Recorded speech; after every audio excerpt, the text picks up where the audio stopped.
ಹಾಸನ ಜಿಲ್ಲೆ ಆಲೂರು ತಾಲೂಕು ಬೈರಾಪುರ ಗ್ರಾಮದಲ್ಲಿರುವ S V public ಶಾಲೆ ಪ್ರಾರಂಭಿಸುವ ಸಲುವಾಗಿ ಪೋಷಕರ ಸಭೆ ಕರೆಯಲಾಗಿದ್ದು ಪೋಷಕರಿಂದ ಅನುಮತಿಯನ್ನ ಪಡೆಯಲಾಯಿತು.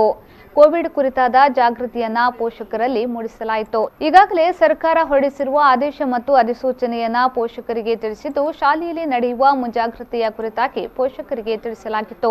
ತಮ್ಮ ಮಕ್ಕಳ ಆರೋಗ್ಯದ ಕುರಿತಾಗಿ ಪೋಷಕರೇ ಸಂಪೂರ್ಣ ಜವಾಬ್ದಾರಿಯನ್ನ ಹೊಂದತಕ್ಕದ್ದು, ಶಾಲೆಯ ಗಣಿ ಇಲಾಖೆಯ ಜವಾಬ್ದಾರಿ ಇಲ್ಲವೆಂಬ ಅಂಶವನ್ನ ಪೋಷಕರ ಗಮನಕ್ಕೆ ತಂದು ಶಾಲೆಯಲ್ಲಿ ಮನೆಗಿಂತ ಹೆಚ್ಚಿನ ಗಮನವನ್ನ ಮಕ್ಕಳ ಮೇಲೆ ವಹಿಸಿ ಶಾಲೆ ನಡೆಸುವ ಜವಾಬ್ದಾರಿಯನ್ನ ಶಾಲಾಡಳಿತ ಮಂಡಳಿ ಹೊಂದಿದೆ ಎಂದು ಹೇಳಿದರು.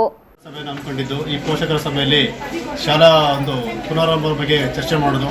ನಾವು ದಿನಾಂಕ 5/6/2021 ಬುಧವಾರ ಶಾಲೆ ಪ್ರಾರಂಭ ಮಾಡಲಿಕ್ಕೆ ಎಲ್ಲ ಸಹ ಸಮ್ಮತಿ ಇದೆ. ಏನು ನಮ್ಮ ಸರ್ಕಾರ ಆದೇಶದಂತೆ ಕೋವಿಡ್ ಮುಂಜಾಗ್ರತೆ ಕ್ರಮ ಕೈಗೊಂಡು ಶಾಲೆಯನ್ನು ಬುಧವಾರ ನಾವು ಪ್ರಾರಂಭ ಮಾಡ್ತಿದ್ದೀವಿ ಅಂತ ತಿಳಿಸ್ಕೊಟ್ಟು ಪೋಷಕರಿಗೆ ಪೋಷಕರ ಒಂದು ಒಪ್ಪಿಗೆ ಮೇರೆಗೆ ನಾವು ಬುಧವಾರ ಶಾಲೆಯನ್ನು ಆರಂಭ ಮಾಡಲಿಕ್ಕೆ ನಾವು ತಯಾರಿದ್ದೀವಿ.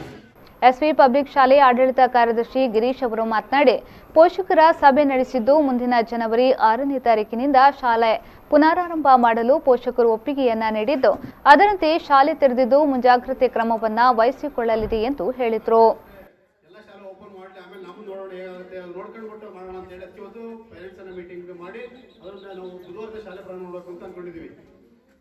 ನಿಮ್ಮ ಸಲಹೆಗಳೇನು? ಇದಕ್ಕೆಲ್ಲ ಭರವಸೆ ಇದೆಯಾ?